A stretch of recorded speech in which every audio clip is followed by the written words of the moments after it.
경제 속속 시간입니다. 경제부 한지희 기자와 함께합니다. 안녕하세요. 네, 안녕하세요. 네, 오늘은 날이 확실히 따뜻하게 풀려서 좀 봄 같더라고요. 이맘때쯤 나오는 단어가 벚꽃 배당이라는 게 있는데 어떤 의미입니까? 네, 주식 이야기인데요. 흔히 찬바람 불 때는 배당주라고 하는데 최근에는 3월, 4월에 주식을 사도 배당을 해주는 벚꽃 배당으로 추세가 바뀌고 있습니다. 벚꽃 배당은 금융당국이 2023년 배당 절차를 개선하면서 등장한 개념인데요. 기존에는 주요 기업들의 배당 기준일이 연말로 정해져 있어서 이후 투자자들은 주식을 사도 배당을 못 받고 배당금 규모도 알 수가 없었습니다. 네. 그렇다 보니 투자자들의 불안이 커질 수밖에 없었죠. 그래서 금융당국이 배당액을 먼저 확정하고 지급 기준일을 지정하도록 개선한 겁니다.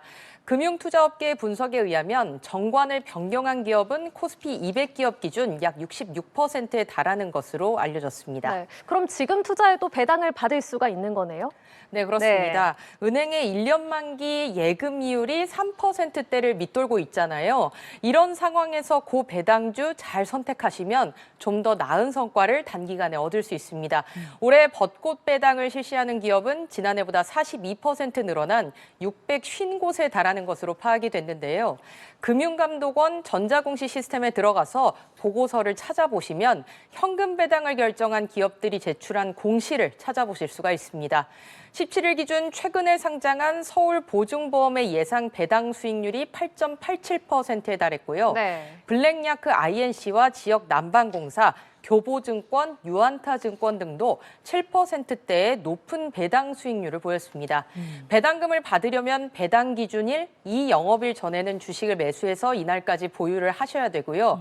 배당일이 지나면 주가가 하락할 가능성도 높은 만큼 투자자들의 신중한 접근이 필요합니다. 네, 주가 대비 배당금이 쏠쏠한 고배당주 몇 가지 소개를 해주셨는데요. 투자하실 때는 꼭 신중해야 한다는 점 유의하시기 바랍니다. 다음 주제 보겠습니다. 앱테크인데요. 스마트폰 애플리케이션으로 현금이나 포인트를 얻는 걸 앱테크라고 하잖아요. 한 기자는 앱테크 하고 있는 거 있습니까? 저는 이제 만보기를 자주 하는데 뭐 몇 걸음 걸었다, 몇 걸음 걸었다 이러면은 그걸로 이제 현금으로 쓸 수 있는 포인트를 주더라고요. 네. 그래서 이게 어느 정도 목표치에 도달하면 조금 뿌듯한 느낌도 들고 그런데 네. 그러면 어떤 서비스들이 있는지 제가 가져와 봤거든요. 함께 보실게요. K뱅크는 SNS 구독 등을 하면 리워드를 주거나 용돈 받기 기능이 있고요. 토스는 걸음수나 운세를 보면 포인트를 주는데 이걸 현금으로 쓸 수가 있습니다. 네이버페이는 특정 종목 가격이 상승할지 하락할지 맞히면 포인트를 주고 카카오페이도 퀴즈타임, 포인트 매일 모으기 등 다양한 앱테크를 선보였습니다. 네. 최근에는 앱테크를 이용하는 중장년층 이용이 크게 늘고 있는데요. 연령대별로 앱테크를 이용한 월 평균 포인트 적립이 어느 정도인지 봤더니 네. 보시는 것처럼 40대, 50대, 60대의 비중이 상당히 높았습니다. 만보기 앱테크에 익숙해지면서 다른 앱테크에도 쉽게 접근하고 있는 것으로 분석이 됩니다. 네, 근로자의 날과 대체 휴일까지 끼면은 좀 긴 연휴가 만들어져서 해외여행 계획하시는 분들 많으실 텐데 인기 여행지 순위가 바뀌었다고요?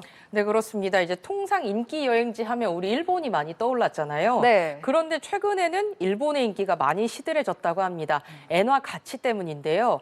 작년 3월만 해도 엔화 가치가 884원대였거든요.